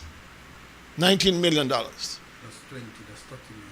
All right, so that's about 50, I think I've written down here how much money that is. 51.3 million EC dollars. Now, I didn't want to bore you with the entire recording, but he seems to have been indicating that the federal government has not signed because they are looking at what we call the debt to GDP ratio. That whole word, debt to GDP, simply means that your debt divided by your GDP is almost equal. That's way out of whack. All right? Now, the IMF recommends 70. Maximum 60. Debt to GDP. Yeah. 60. They feel comfortable when governments in the region can reduce their debt to GDP to 60%. Meaning you could have, if for example, if you have $1 billion debt, your GDP should be $1.6 billion. Yeah. If you have $1 million GDP, your debt should be $600,000. They don't want it to go beyond that. You need that buffer. So where is Nevis now? Nevis is basically equal debt to GDP. So they're over already by 40%. We are between 95 and 100% debt to GDP. But for you at least 30% over. Yes, minimum. So this year now put you way over the cliff. This will sink you. So Dr. Drew and his financial secretary, I assume, and all the persons involved in guaranteeing this debt are saying, if this thing here falls through, which it will, and it's on them. It's on them. It's on them. It's on them. They're holding the basket. It's the guarantor, you know. The guarantor will be holding the basket. And the guarantor, and even though it's a Nevis scale, but that money is added to the debt of the federal government. Of course it is. Of the federal government. Of course it is. And if the federal government is mindful of its own debt to GDP ratio, then it stands to reason that you have to look again. Michael, this goes to we could bring this down to the bankers. Unlike the NIA to a man coming to borrow money where he's already up to his neck in debt.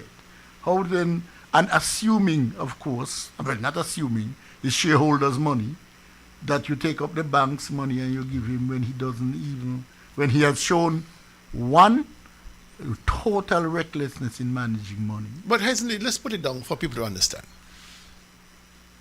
If you go to borrow to build a house, and many of us have had that terrible experience. Of course. It's not a comfortable experience. It's brutal. It's brutal. Brutal. Because, there's nothing that they don't research or ask you to provide evidence of. The only certificate you're not required to bring is your debt certificate. Yeah. All right? So, the first thing I ask you, well, how much do you want to borrow? Okay, I want to borrow $500,000. Right off the bat, they're saying, well, 15, 20-year mortgage, you have to be making at least $5,000 a month because your payment, your mortgage probably be between $15 and $2,000. It can be more. All right? So they're done calculating. You can't put more than 50% of your salary towards your loan, your mortgage. They ain't going to allow that. And also, they have an amortization schedule. They're not lending you the money for more than 15 years. Yeah.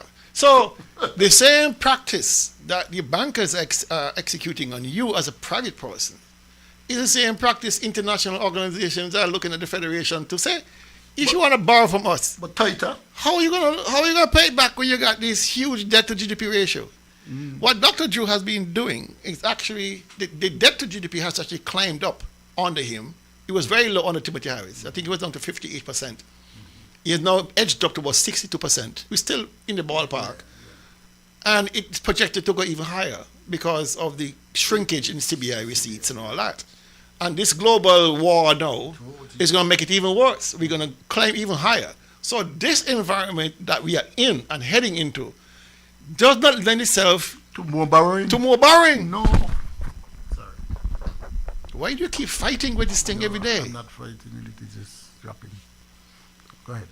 Right? So the issue with debt, and I think it perhaps slipped out from the former minister's mouth, that they are looking at that debt to GDP as a reason why they're nervous about signing off on the debt. He said that the federal government... He said it. He didn't say...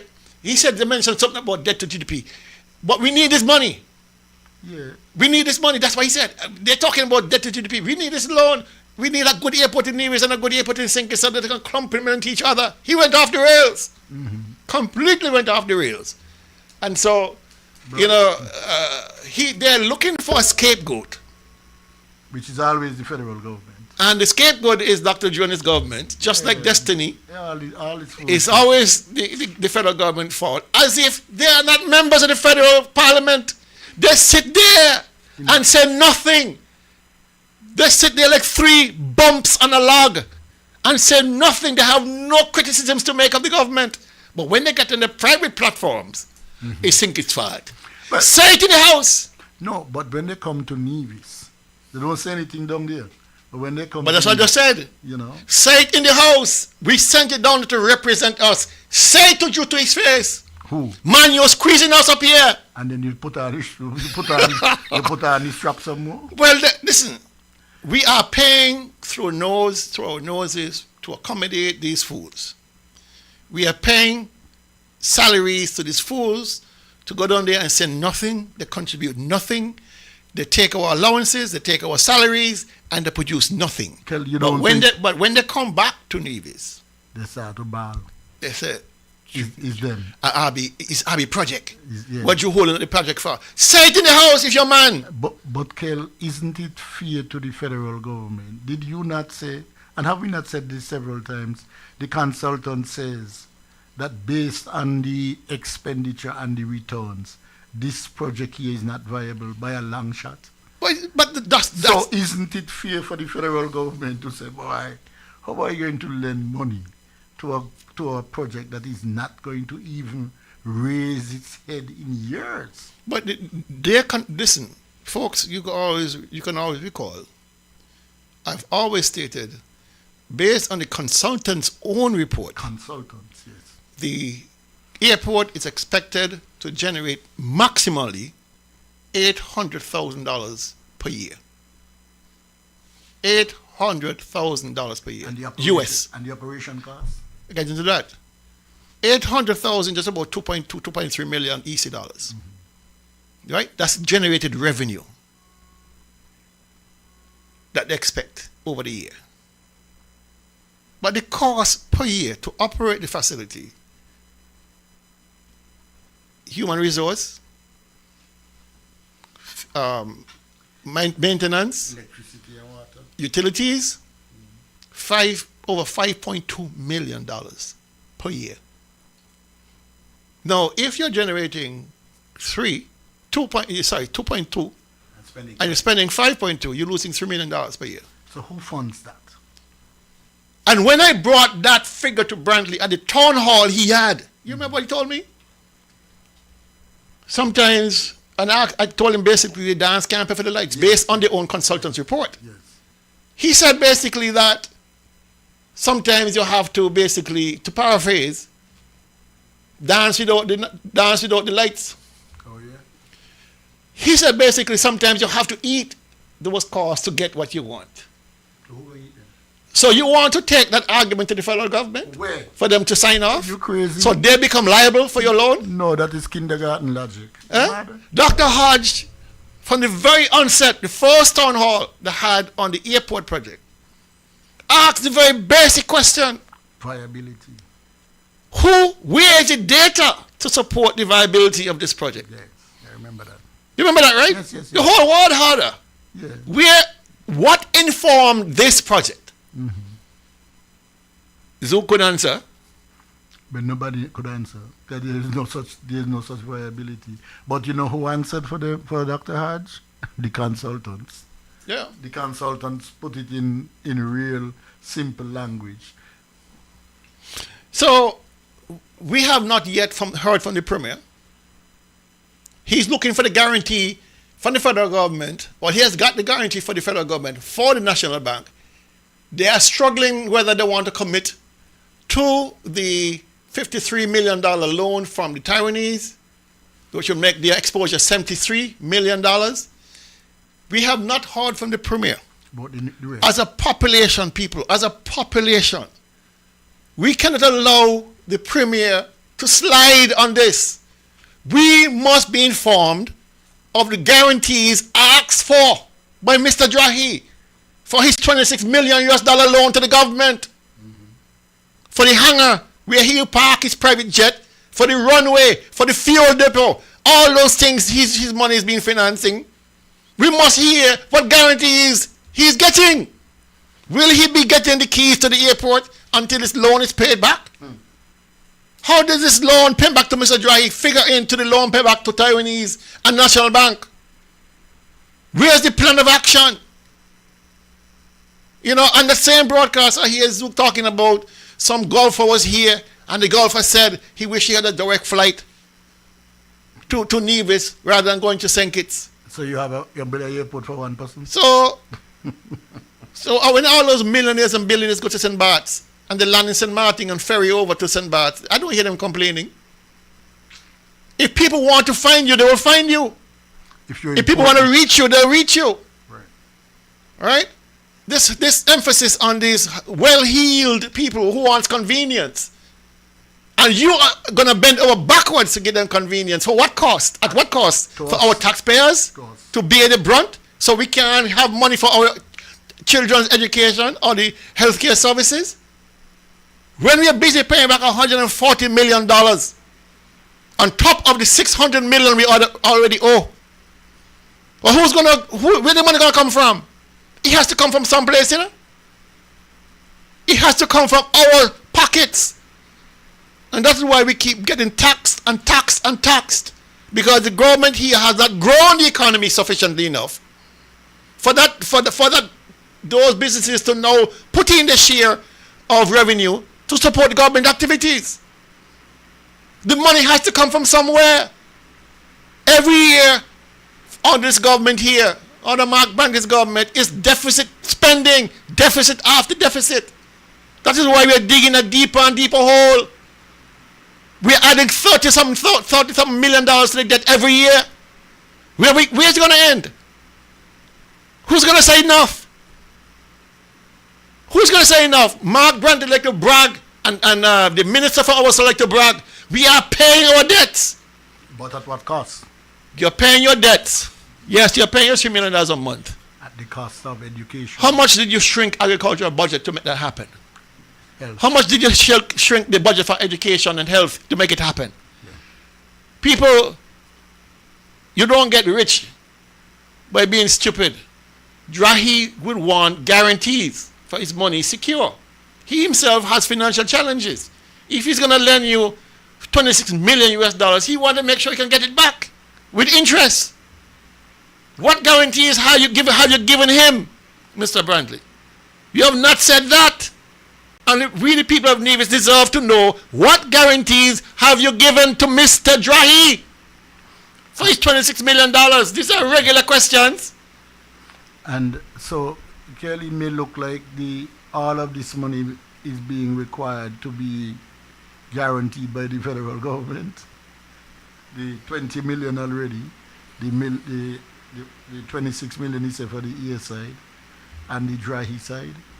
So is it all of it they want the government to agree? I don't think the federal government will stick its neck into a private investor lending money to the government. It's dangerous. That itself is dangerous. I've never heard of any circumstance, except out of Jeffrey Epstein down there in the USVI, who loaned the government money. But who? You don't go to private people, you go to institutions to borrow because they are standard practices. You can predict. But if you borrow from Tom, Dick, and Harry, come on. Tom, Dick, and Harry can say, boy, I want my money tomorrow. And then there is also, Kel, maybe, you know, when you borrow from institutions and you're in the financial state like Nevis, there's something in economics they call hard money, where you have to pay. You get an interest rate like 25%, and so, you know, you get a bruising interest rate because really you didn't qualify for the money. And since you want the money, yeah, we would lend you. There are some institutions around like that. But when you begin, you think you are paying $3 million now, you could end up with another $1 million easily just in that financing in a month. I want to read you a comment, which I think we overlook and which makes a lot of sense. Azel Brown saying, paying the minimum amount on your debt, the amount you're paying in interest over the life of the loan will be astronomical. Perfectly said. Yeah. There's no free lunch out there. Right? If you have a credit card and you look at your statement every month, I pay online, and I look at my statement and I say minimum payment $25. You think I'm gonna pay 25? Right. I'm gonna pay 75, 200, 300, whatever I can afford to pay because they are making money off of your minimum, you know. Of course.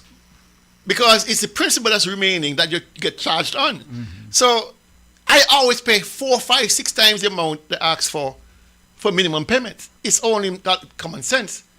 And that is why these loans the government has, they're taking so long to pay off. We will be long dead before the loans are paid off. Because as Gazelle Brown is saying, they're paying minimum because they can't afford to pay anything else. Mm-hmm. Mm-hmm. Normally if you have a little cash in your hand, you double up in your payment and shorten your mortgage. But these fellas are just barely treading. And to pay it every month, they have to cut somebody. That's why sometimes people can't get the money for the pension or the gratuity. You understand? Because the money is not there to do it. And I would think as you know, if we had a responsible government, you know, these kind of astronomical debt would not be occurring, especially in light of the fact we were swimming in money from 2015 to 2022. It's recklessness. We were swimming in money, 500 million plus. You'd have thought, boy, let's pay down the debt. Let's use some of that money to pay off some of these loans we have. But then in addition to the income from recurrent revenue, from taxes and all that, they were borrowing money. And in addition to the borrowing money, they were taking money from the CBI. How do you not have a state-of-the-art country when from 2015 to 2022, almost $2 billion flow through your country? How do you not have golden toilets in your house? But you know, when the class of money with 13,000 people, $2 billion. What? And you know what CCM supporters say? Is our be money and nobody need to ask are we nothing about the money. We're entitled to the money. But anyway, we got one more to go before 3. And this is the last one for today. I want you to listen very, very carefully to this one here. Again, it's my good buddy over from St. James. Hear this. As a matter of fact, let me say this as well. The CCM has always had free and fair election. And you know, when you have free and fair election in Navy, CCM has always won. Any free and fair election that is held in Nevis, the concerned citizens movement will always win. So you hear all of this noise creating all kind of havoc out there in the community, and it's meant to be a smoke screen in many ways. What's the shortest verse in the Bible again? I am glad that I don't see this gentleman on the street Because lightning has a way of hitting things and bouncing off. And I don't want lightning to be hitting him and bouncing on me. Because this kind of rubbish, this sort of nonsense talking about free and fair elections, every time there's free and fair elections, CCM wins. When has CCM ever conducted free and fair elections? When? Huh? They've been stealing election after election. Now here's what prompted this. Are complaints coming out of the constituencies across Nevis. Complaints regarding the how the registration officer are conducting hearings, so objection hearings. The fact that the electoral office has not sent out the requisite notices to objectors. Our objector in St. Paul's is Devon Cornelius. He goes to the hearings. He was never notified to come to the meetings, so he never knew. What? It's by luck he heard of the meeting in the afternoon and went. And what I'm hearing coming out of that meeting is so disturbing because they are trying to discourage him from objecting to certain people. They're trying to convince him, man, don't object to this person here. Really? Rather than listen to the facts of the matter, they already have an opinion that this person here cannot be objected to, or they don't want any objection to this person because of where they live, or where they're reported to be living.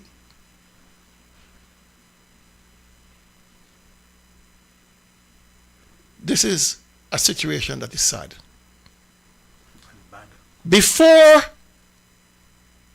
the objector even gets the report or the notices sent to him or her, phone calls are being made from the electoral office. That so-and-so will object to you. That Kelvin Dale object to you, or Henry Daniel object to you. Yeah, I know. So expect something in the mail.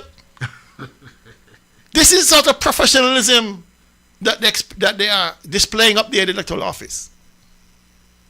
Where officers hired by the Electoral Commission, hired by the federal government, under the supervision of the Electoral Commission and the supervisor of elections, have lost total control or have no interest in anything or any complaint coming their way from Nevis. None. Significant complaints. We in St. Paul's have laid 100 objections for this period, this objection period. 100. Dead people, people who don't live where they say they live, all sorts of issues. Commonwealth citizens. All kind of things. And this man gonna have the heart to say, Sissy and happy they're making noise. We have to make noise because we want a free and fair election. We're not asking for an advantage over anybody else. But the officers who work in the electoral office are political operatives for CCM. That's a fact. That is a fact. And it's not accidental they are operatives for CCM. Accident? They were operatives before going to work there. What do you think they got there? What do you think none of the cabinet ministers, not even the premier, is complaining about anything happening in the office? Why do you think that is? Why is it only NRP finding fault with the process?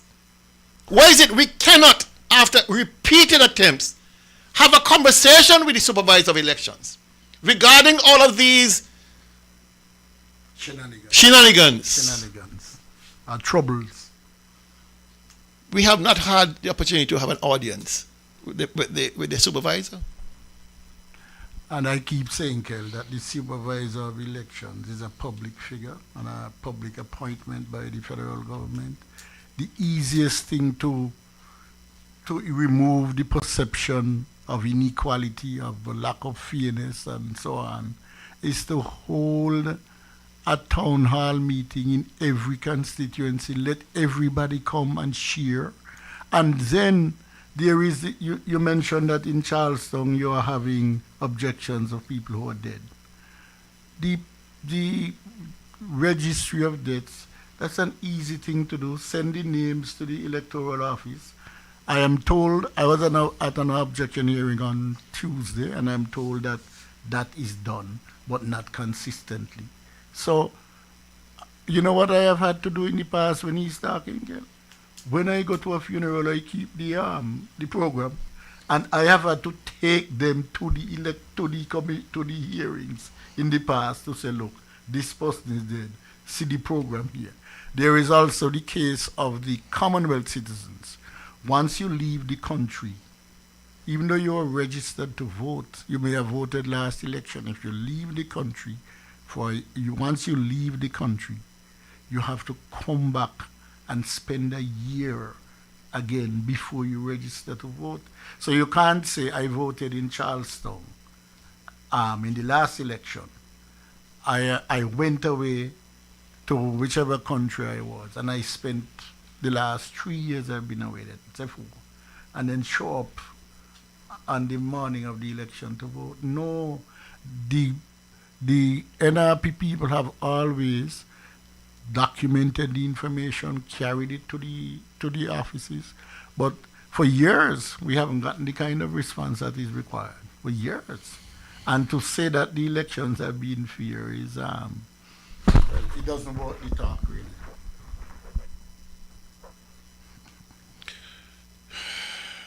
I don't know what else to say to Nivisions. We keep coming here week after week, shining the bright light of scrutiny on matters of importance, matters that can make a difference in all our lives. And I'm wondering if people are really paying attention. Because you're still having conversations out there in the general public that no matter what we say and no matter how clear we make the case, it does not matter. And that is a shame on all of us. Because you see, there are some structural problems in our society that need structural solutions. And poverty, my brothers and sisters, poverty is not a character flaw, you know. It's man-made. Poverty is not a character flaw. Poverty is a structural problem. Man-made. And as a structural problem, it has structural solutions. If you empower people, that's a structural solution. You get out of poverty. Being born poor does not mean that you remain poor. Being born poor does not mean you have no conscience or no humanity or no potential to advance. Those are circumstances of your life that you're born into. Governments are supposed to create the pathways through which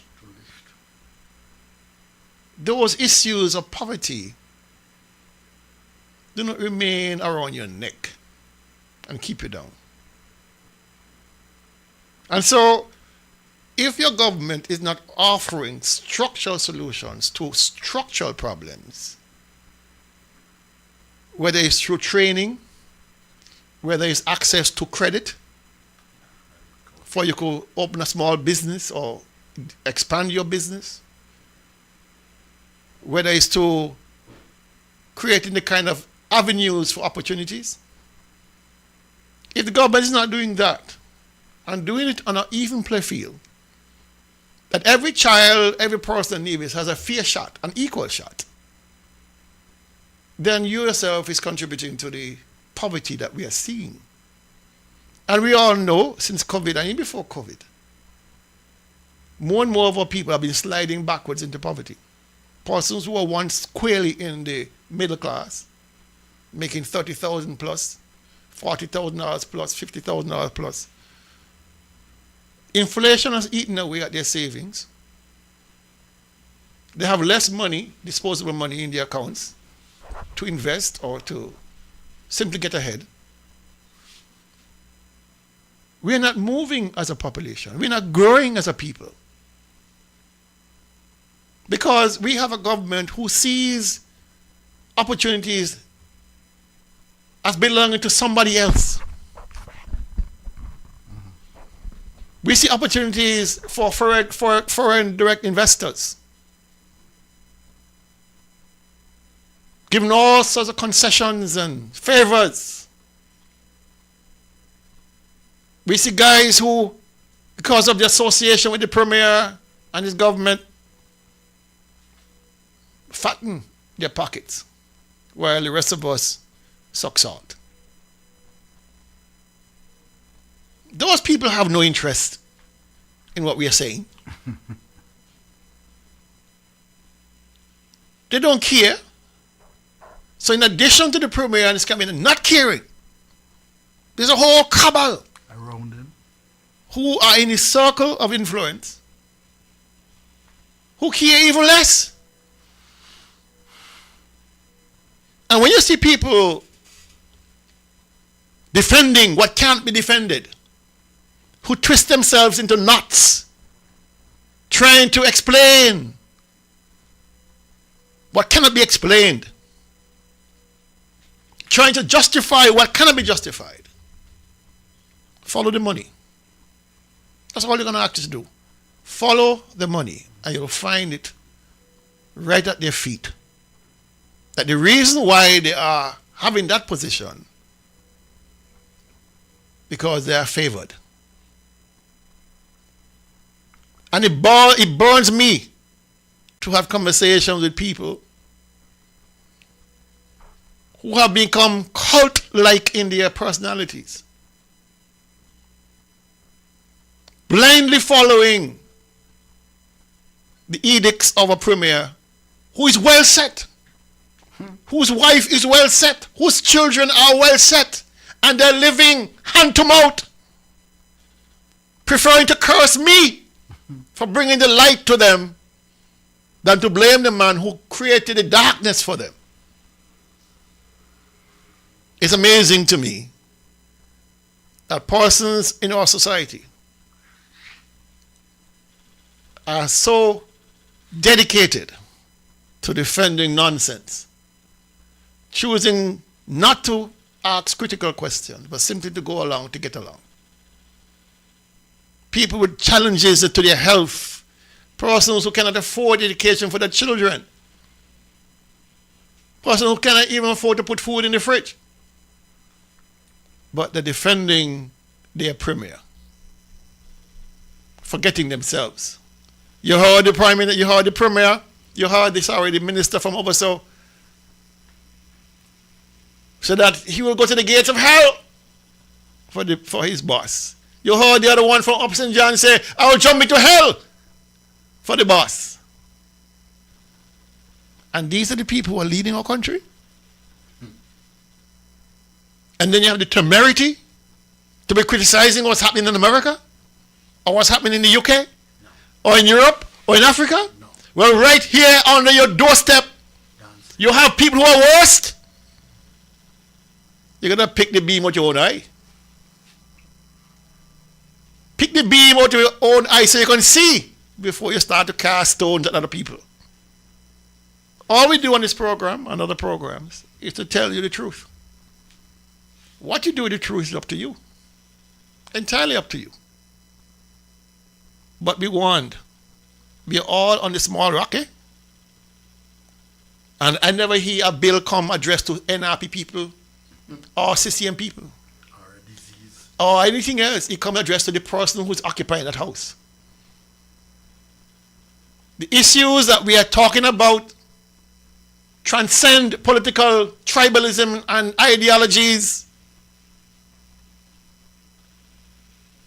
but we have allowed the premier and his cabal to define them as political.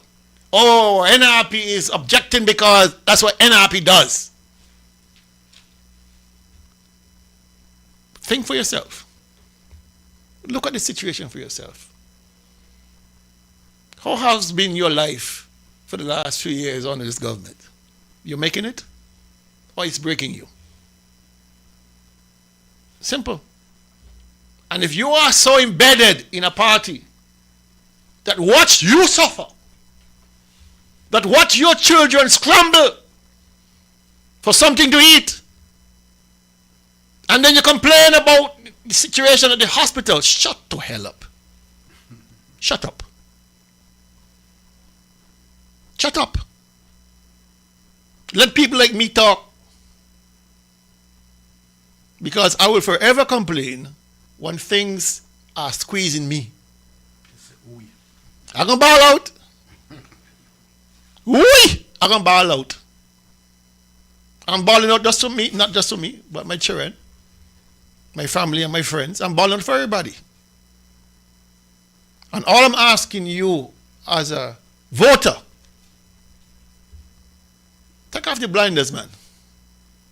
Take off the glasses. We were promised geothermal. Where is it? A geothermal product that could have taken many dollars off your bill a month. They could have give you employment because they're going to attract industry and commerce.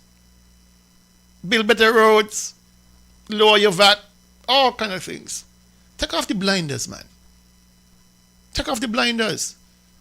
These fellas have gotten rich on you, on us, on all of us. They used to criticize about a hectare for a little house up there in Ramsbury. Look what they got. Yeah, I mean, about a house could fit in Zook garage. Look at them. One man, one minister, they got 3 houses. One for each of you and them. How? While you living, can't afford even an affordable home? And now they want to give you 4 square miles of a 36 square mile country? Get the hell out of here.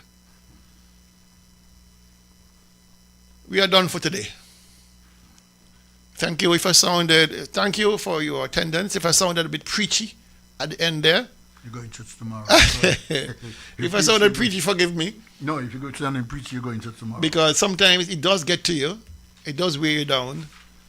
Because you wonder, how can people not see what the rest of us are seeing? Just say to them, Kel, there is no great passion where there is no great love. Okay. There's no great passion where there's no great love. I like that saying. All right, folks. We'll see you next week, Saturday, same time, same station. Be safe. If you can't be safe, be careful. All right? God bless. We're out of here.